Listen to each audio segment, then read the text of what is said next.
Okay, good evening, students. Very excited to see the students here, teachers and parents. It is my great pleasure to introduce our guest speaker tonight.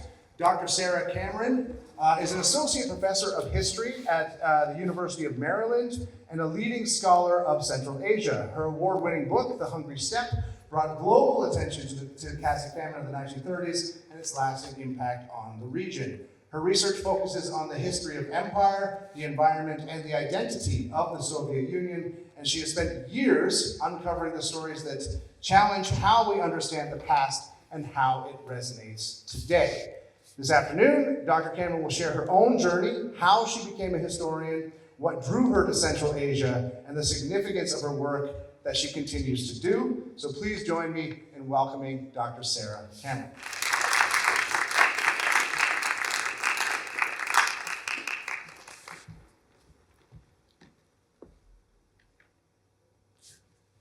Thank you so much for that kind introduction. Я хотела те, которые говорят на русском языке, сказать, что есть перевод, и можно, если вам надо перевод, можно найти наушники. То есть здесь. I'll speak further in English because it's easier for me to be a bit more precise in English. I'd like to thank my longtime friend, Megan Driscoll, for the invitation to speak to you here today. I think I first met Megan about 20 years ago when I first came to Kazakhstan, and it was a very fortuitous meeting. And I'd also like to thank Obi for his help in organizing this talk. So today what I'll be doing is I'll be talking to you about my experiences as an American researcher working on the history of Central Asia. At present, I'm working on a book about the disappearance of Central Asia's Aral Sea, which is one of the 20th and 21st century's worst environmental disasters. I want to begin with an image, actually, from that book. This image was taken in June 2024 on the Kazakhstani side of the sea. And I decided that, you know, if I'm going to write about fishing, I better know how it's done. And I went out with a fisherman. We set the nets the night beforehand. And then in the morning, before dawn was up, we went out at 4 a.m. We went out in the water near the village of Tastebek. It was extremely beautiful, but the water was very choppy. And actually, we were in a tiny rickety boat where the motor didn't work so well, and it actually sprayed a leak too. But I'm happy to report that I survived, and here I am.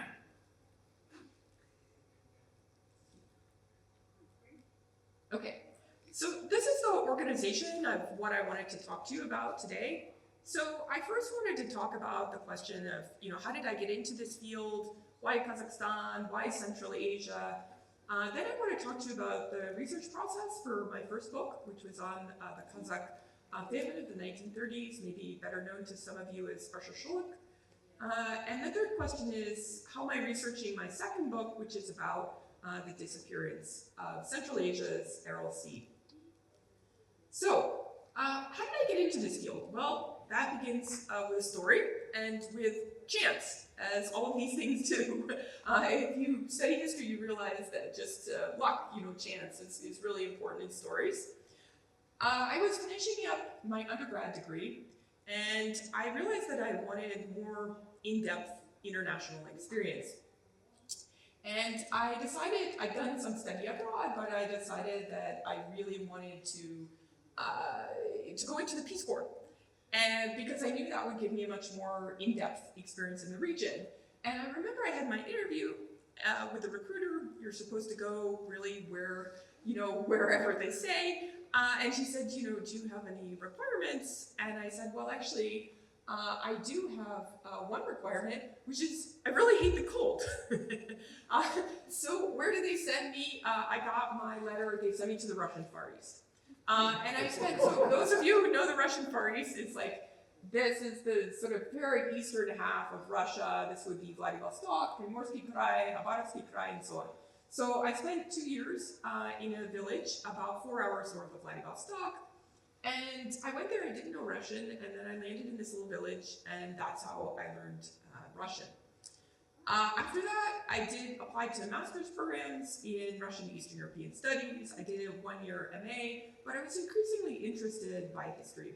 I had been a history major in college, but focusing on US history, not Russian or Soviet history.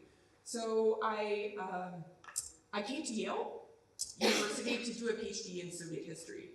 And I think Megan or someone else had encouraged me to talk maybe a little bit about the PhD process, so I'll just outline it here for you in case there are people who are interested. And this, a lot of these details pertain not just to history, but to other PhD programs in the social sciences and the humanities.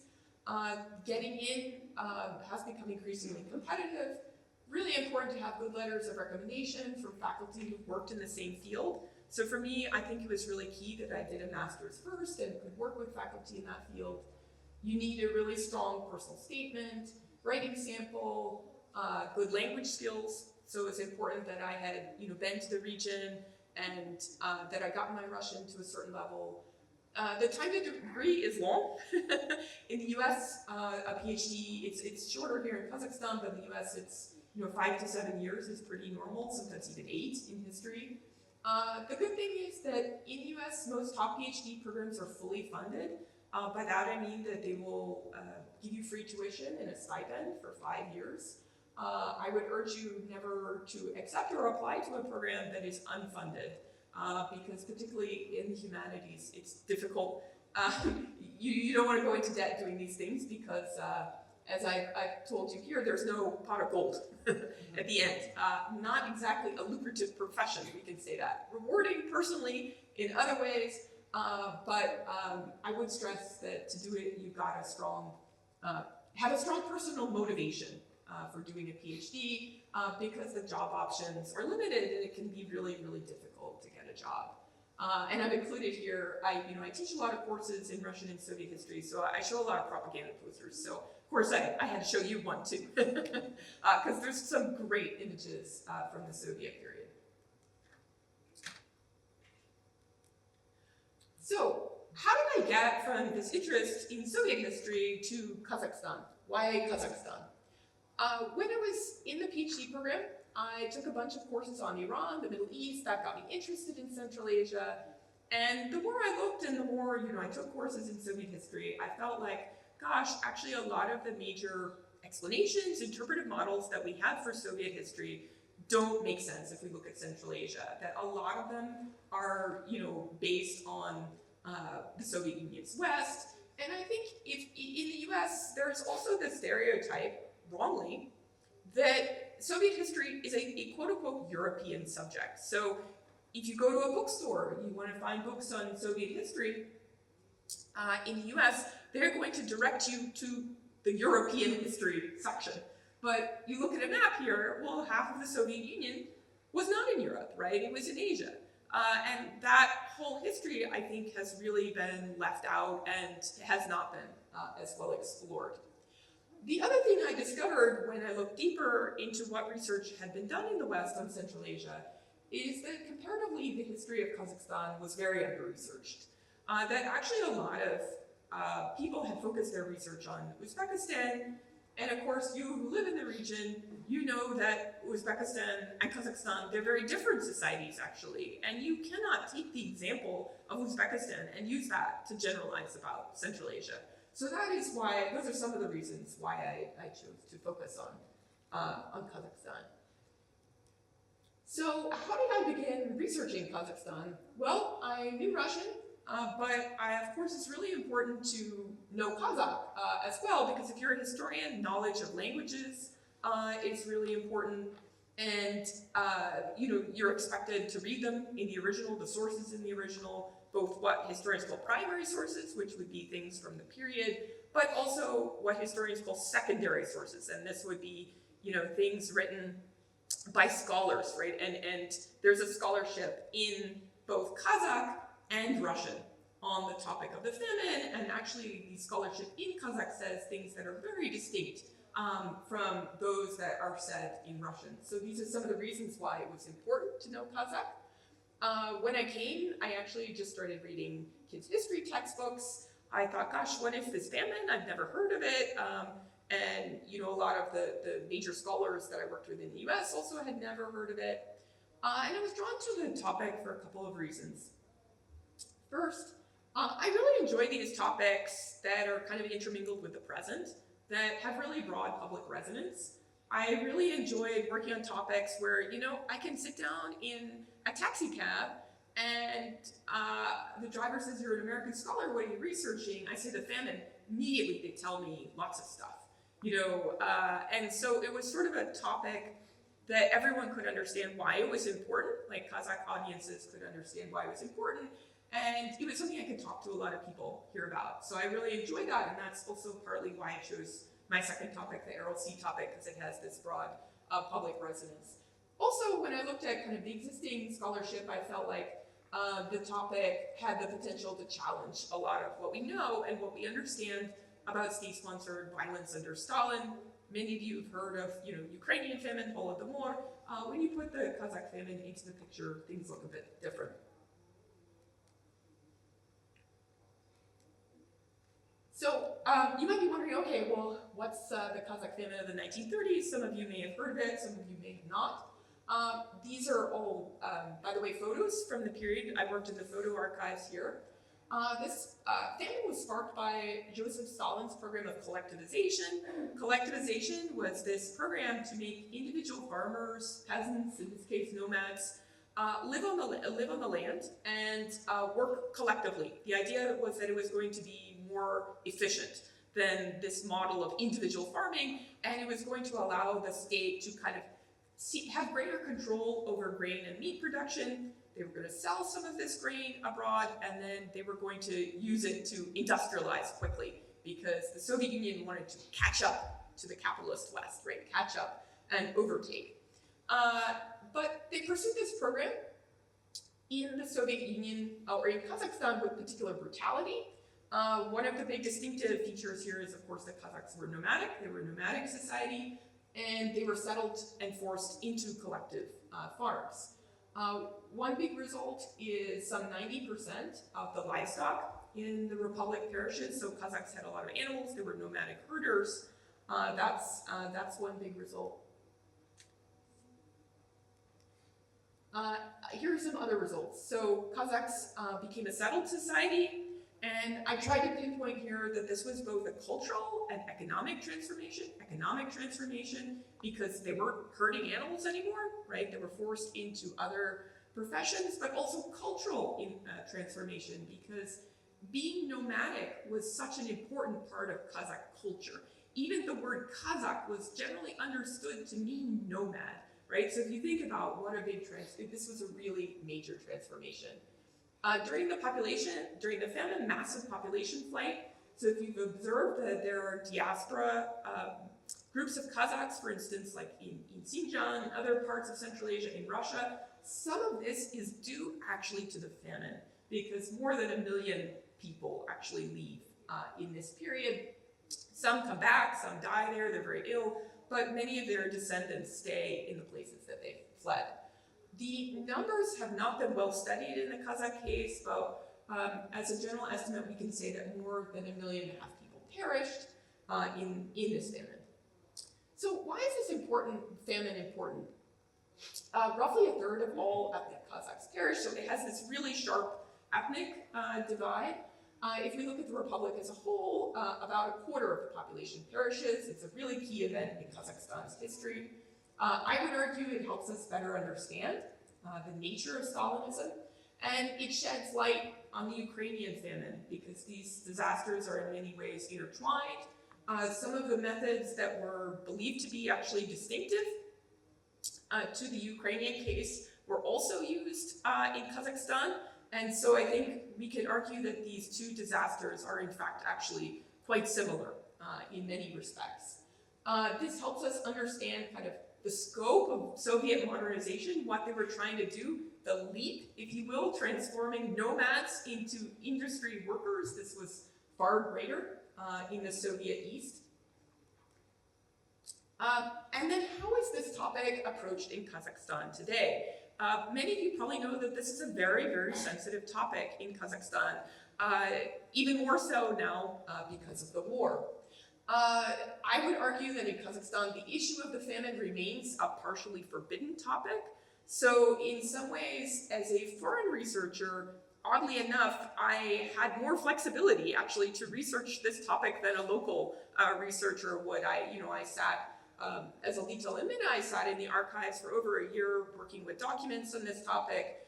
But I've talked to many Kazakhstani scholars, and they told me, well, for me to research this topic, I have to get a grant. Who gives out the grants for the government? And it's well known that actually you can't get a grant on this topic.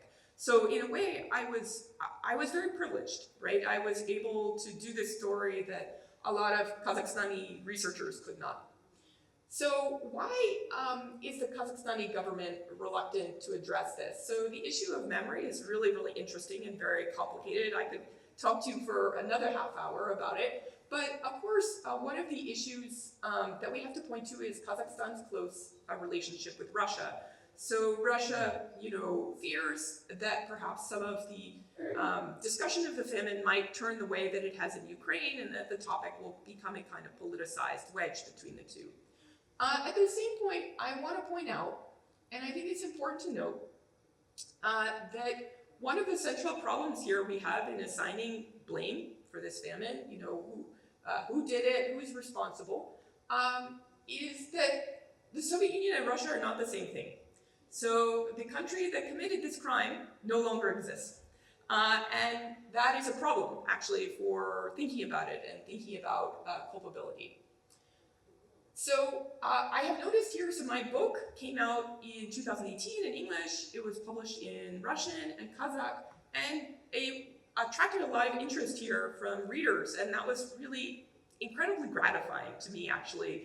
I never quite expected this. I wrote this book in part for professional reasons, right, in order to get a permanent position at my university, and it got a really wide readership here, actually, which was so gratifying, hearing from people who, say, saw their grandfather's name in the book, or just seeing, I would say, what I've been really struck by is the interest in history amongst young people here. I can tell you how hard it is to corral my students at Maryland to some event about history, and just like the energy and the desire of young people here to engage with history is really, astonishing and very interesting. So I would say that those two positions are at odds with each other, right? The sort of overall governmental desire to kind of clamp down on discussion of the famine, to have it tightly controlled, but the desire particularly of young people to know more about Kazakhstan's past. So turning to the question, how did I research this topic? Well, what I did was I sat for over a year in the archives. I spent a lot of time in the archives here. Luckily, actually, a lot of state institutions have moved to Astana, but the archives are still here. So the state and the party archives, there were two systems in the Soviet period, two almost kind of competing systems, the state and the Communist Party. Luckily, the Communist Party archives are open to researchers. Not all documents are open, of course, but quite a lot, actually. So I worked in archives and libraries here, worked in Kazakhstan, also worked in Russia, and I worked with both state and Communist Party documents.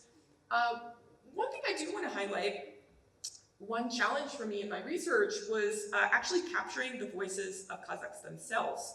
So Kazakhs were an oral society during the famine, but of course, they're the protagonists of this story. They are the stars. And so for me, that was really, really the hardest part, bringing their voices into the story, because there are not many memoirs or oral history accounts from this period. And I would argue that there is the perception amongst many of the onlookers at this time, many of the Soviet officials, that nomadism was a backwards way of life. Of course, it was not actually a backwards way of life. It was a specific adaptation to the environment. But that proved a problem for me. How do I remove that bias? How do I get around that bias in the sources? And how do I, make Kazakhs the star of the show? And I knew at the time, of course, and have appreciated even more since, this is a topic that's controversial. It's very sensitive. People also had certain ideas about what an American researcher might want to say about this topic and what my agenda might be. My agenda was scholarly, but of course, I knew that I had to tread very carefully. If you look at my book, you'll notice I have tons of footnotes in it because I really wanted to stick to the facts here. Let's document the facts. Let's document what happened. So how did I choose my second topic? What am I working on now? I'm working on the disappearance of Central Asia's Aral Sea, which I'll talk more about in a minute. In the historical profession in the US, you need to publish a second book on something different than your first book. I would have been happy to continue working on the famine, but I needed to switch to a different topic, and I got really excited about this topic. In part because, one of the things I discovered from teaching is that there was no good book on this topic. And it's also a story that I think really easily lends itself to comparison, right? We can think of other stories of shrinking lakes around the world. So retreat of the Aral Sea begins in the 1960s, sparked by the Soviet Union's push to produce more cotton. Soviet Union does become a major cotton producer, and cotton becomes an important economic good and cultural symbol in many Central Asian countries. So if you've been to Uzbekistan, you'll notice, right, there's a metro stop, Pakor, right?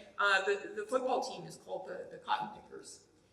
Why did this come to affect the Aral Sea? Well, if you look at a map, you've got two rivers that lead down into the Aral Sea. A lot of that water was diverted for irrigation, for irrigating the cotton crop. And these chains, these rivers are like the lifeline for the Aral Sea. You cut them off, the sea begins to shrink. So this is the major driver of the story. It's also important to say that Aral Sea residents are downstream. So this is the local saying, the people at the mouth of the river drink water, the people at the foot of it drink poison, because a lot of sort of pollution and polluted goods are being put into the water.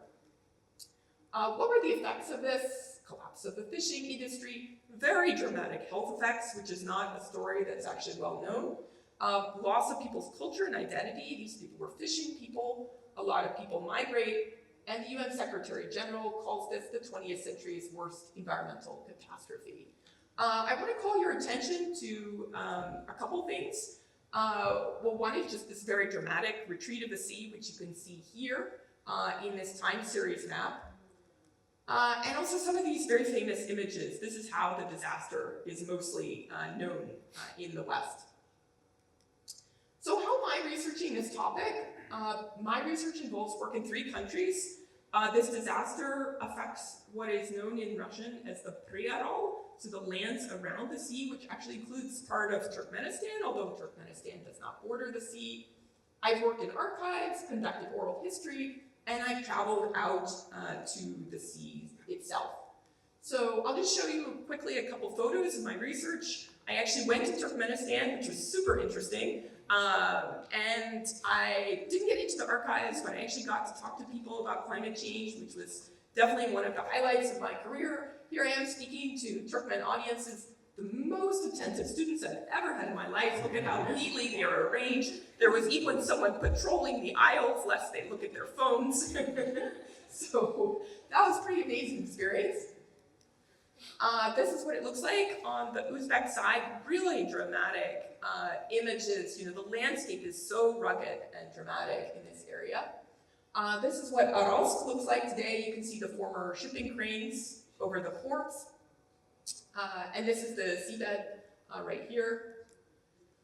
This is the dam on the Kazakhstani side. One of the things that also interested me in the question of the Aral Sea is why we see such striking national differences between the two sides. Why is by many metrics, the Kazakhstani side doing better than the Uzbekistani side? Some people say it's because of the dam, but I'm a historian. I don't accept that answer. I believe it has longer roots. So I'll just show you, these are a couple documents, an example of some of the documents I work with. Here we have biologists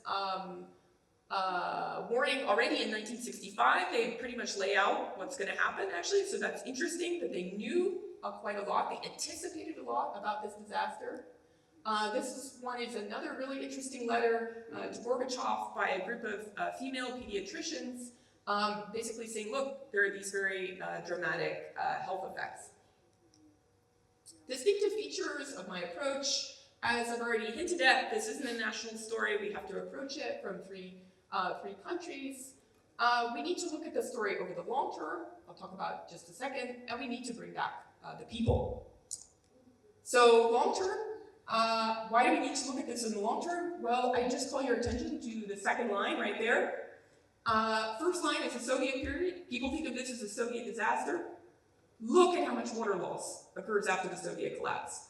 So just when you look at this slide, you really get a sense of, my gosh, this story isn't over. It's not just a Soviet story. Clearly, there are also distinctive features to it in the post-Soviet period. Place without people. So this is my critique of how this story has been represented so far. What are the images that we know about the Aral Sea in the West? Ships adrift in the sand, the time series map. What's missing from all of these? People, right? And so I think that's really important to bring back people into the story. So here I'll show you, this is on the Kazakhstani side, this is the abandoned settlement of Akespe. When climate change happens, people end up having to move. But they actually take the name Akespe and they move to a new village and they settle there. And I got to interview some of the residents, which was pretty neat. And here I am on the Uzbekistani side, I'm interviewing a former ship captain. So, to conclude, so I want to finish up on this question of bringing back the people. Why, you know, of course that's important, but what does it help us do? I think it helps us do a couple things. Helps us correct this idea that Central Asians were always kind of subservient or quiescent in the Soviet project. That actually, if we look more closely at local people's actions, we see them pushing back, pushing for their rights, and actually playing quite an important role in the Soviet collapse, something that's not well understood. I would also argue that focusing on people also serves as a corrective to the larger climate change literature. So if you read about climate change, what do we hear about? We usually hear about like changes in sea ice, we see these physical effects, rate shrinking islands, and so on. And by focusing so much on the physical effects, this is what the media highlights, particularly when looking at the global south, the implication is that many of these societies collapsed, or that people actually fled. But that's not correct, right? If you go out to the Aral Sea, you see that so many people stay there and they want to stay there. So I think we have to stress these stories of kind of sorrow and loss, but we also at the same time have to show the stories of energy, adaptation, and hope. Thank you.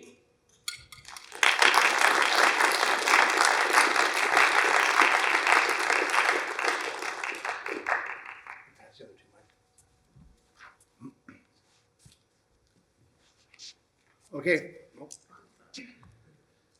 Okay, thank you very much, Dr. Cameron, for your wonderful and engaging talk. I really appreciate the academic nature of it, and of course, you know, I feel like I'm back in university. I remember very much my history lectures and did an outstanding job there. We would like to open the floor to questions. So if anybody has any questions for Dr. Cameron, I would be happy to pass the mic along. So yes, Ms. Shirley.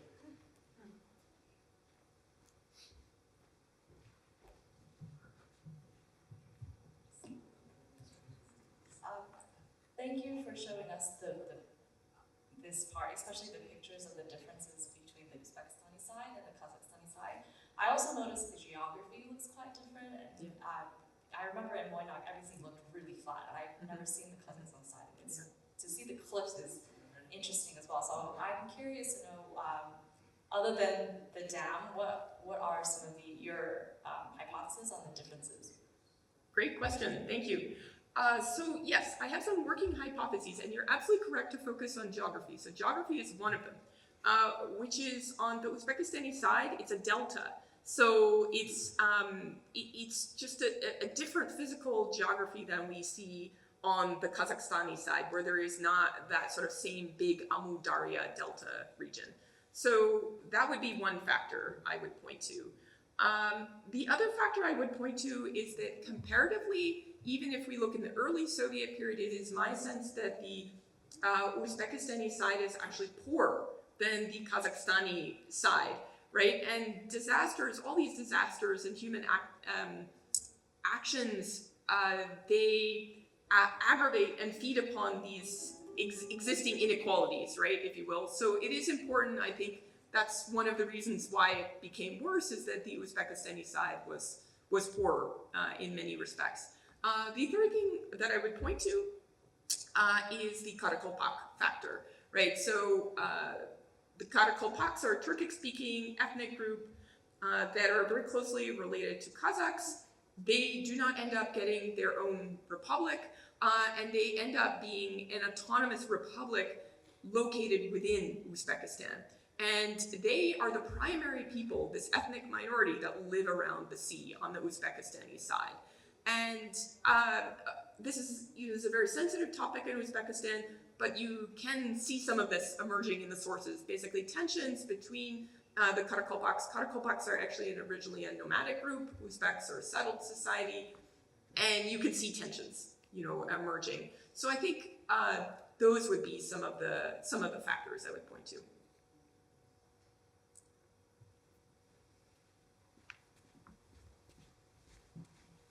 Love it. We have some student questions. Well done.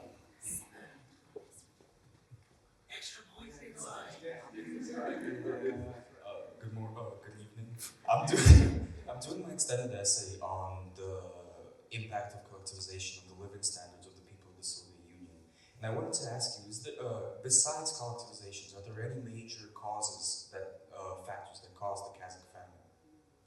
Thank you.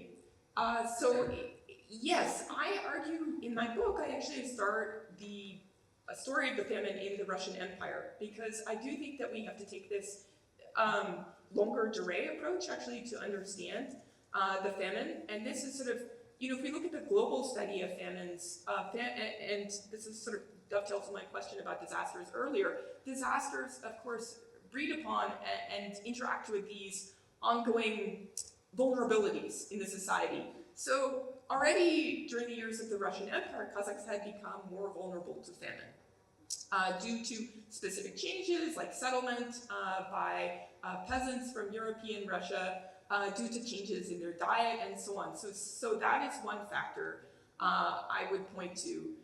And then after that, collectivization. I would also point to the weather, but not in the way that we usually think about. I should explain more precisely what I mean by that. So usually, sometimes in discussion about famines, people use weather to get human actions off the hook here. That's not what I'm trying to do. If you look back into the documentation on the famine, you will see many experts warning the Soviet leaders, do not proceed with trying to make this into a grain-producing region, because we have years when there's a lot of rainfall and it's possible to get a lot of, to get a lot of grain, but we have years where there's a shortfall actually in rain and you won't have a good harvest. The Soviet leaders essentially ignored this, they pushed through, and this happened actually midway through the famine. That there was a really big drought, but they kept their grain production targets at the same level. So who had to make up, the difference, right? It was people on the ground, and so that further intensified. This was not something, an external factor, but something that they knew about and were worried about, but they still chose to proceed. I would also, there are various factors that become important after collectivization is implemented. One of them that I would point to would also be disease. This was something that they didn't anticipate when they began the famine, that a lot of what happened was Kazakhs became hungry, starving. Disease is usually a factor in many famines. They began to meet and interact, with other people who were hungry, and these diseases really spread. And that was something that became actually a great concern for the leadership, and it was something that because they literally couldn't run the collective farms because so many people were dying, And it was really something that they struggled to do something about. Great question, thank you. And Shipper. Hi, so in DP history we talk a lot about source bias, and you mentioned that you looked at communist sources, communist archives. I wanted to ask if you noticed any significant bias that maybe defended the Communist Party or made collectivization seem like more of a positive thing than it was negative, especially in Kazakhstan? Yeah, absolutely. I mean, of course. So that is one of the major tricks, is to figure out, you know, kind of some of these terms or euphemisms even that they would use. I actually began to track in the documents, when did they start using the word famine? Because for a long time, even after it's clear, like you or I, we would use the famine, they actually used the word food difficulties rather than famine. But it was also interesting, you know, not everyone seemed to use this language in the same way. So I did appreciate those. There were always a few sort of bureaucrats who would write in and who would say, look, I want to sound the alarm here, right? I really want to sound the alarm about what's going on. But it required some work to understand the specific vocabulary and worldview, you know, if you will, of the people on the ground. I should also add that one difficulty we have with sources in terms of the Kazakh famine, say compared to the Ukrainian famine or compared to other disasters in Europe at the time, is that there were really no foreigners or outsiders there who you might use as like a corrective on the story. So in the Ukrainian famine, there were many more foreigners who visited, who wrote about the famine. People have used their accounts, but in the Kazakh case, these people just were not permitted to travel to Kazakhstan, so we don't have that sort of source as a corrective, if you will, as well. Great question, students. Okay.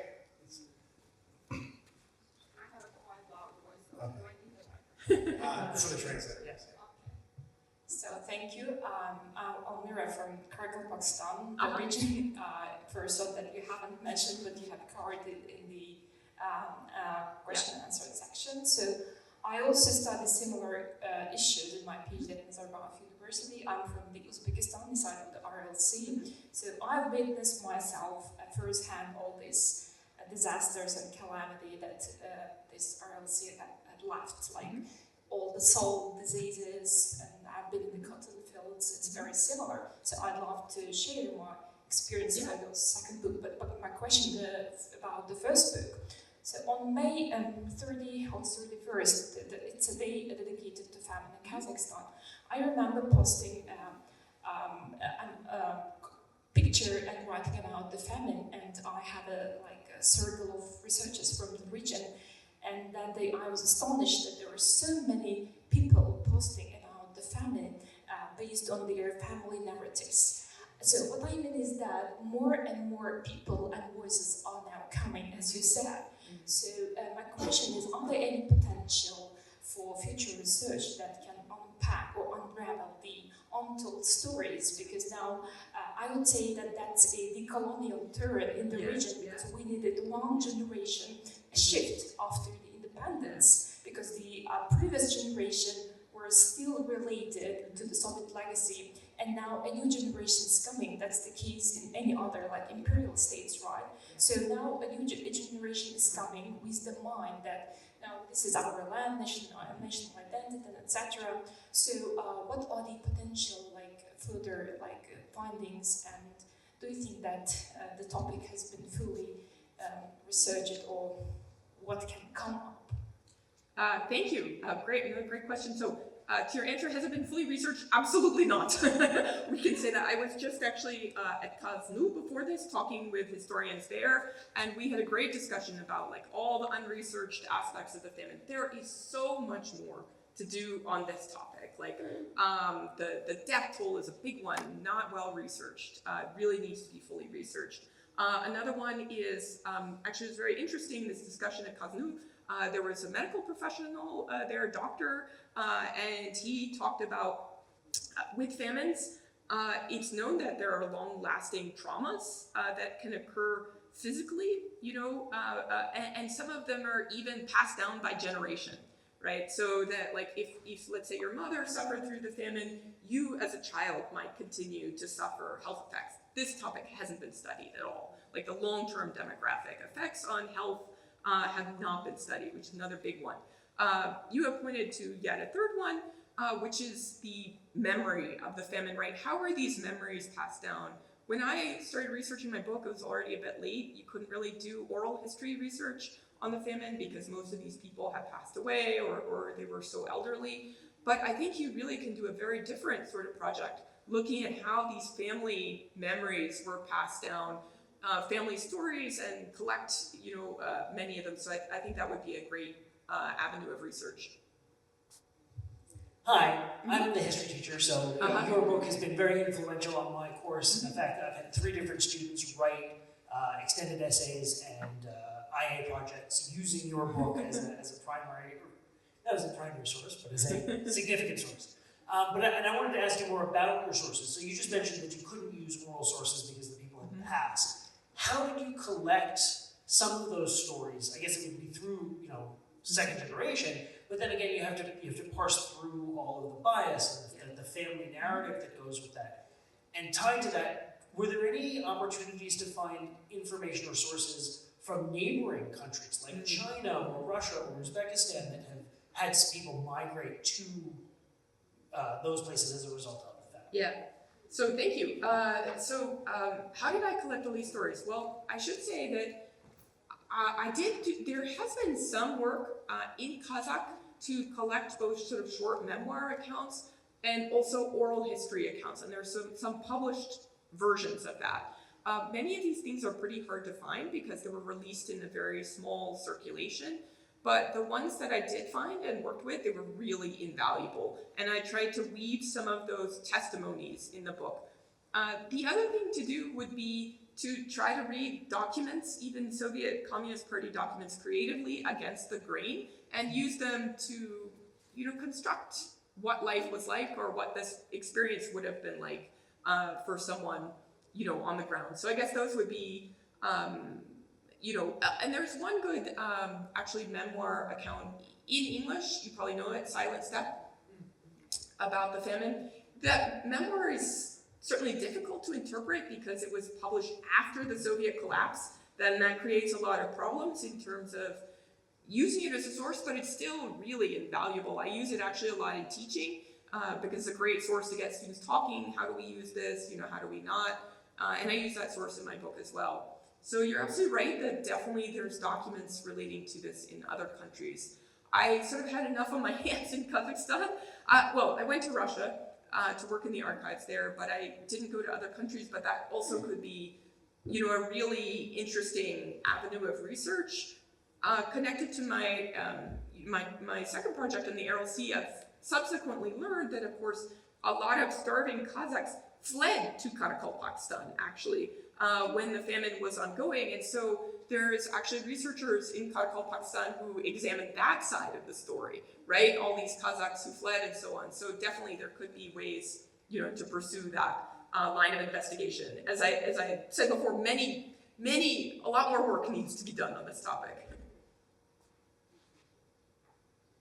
Hi. Firstly, thank you so much for coming to KIS and for delivering this wonderful talk for us. My question, early in your presentation, you talked about one of the many sources that you looked at were children's textbooks from the Soviet period. I'd be really curious, how is this period depicted in such an official source like that? So actually, I should clarify the children's textbooks that I looked at when I came to Kazakhstan were actually contemporary, independent Kazakhstan textbooks, and they did talk about the famine, and that's how I was like, I never heard of this. But that's what got me thinking about it. But to your second point, how is this portrayed in the Soviet period? Also, very interesting question. So for a long time, essentially the subject of the famine was covered up. Some of it, the population losses were blamed. They said, well, a lot of Kazakhs, they're nomads. They just, very rich Kazakhs fled to other countries. So some of it was blamed on population flight, the loss.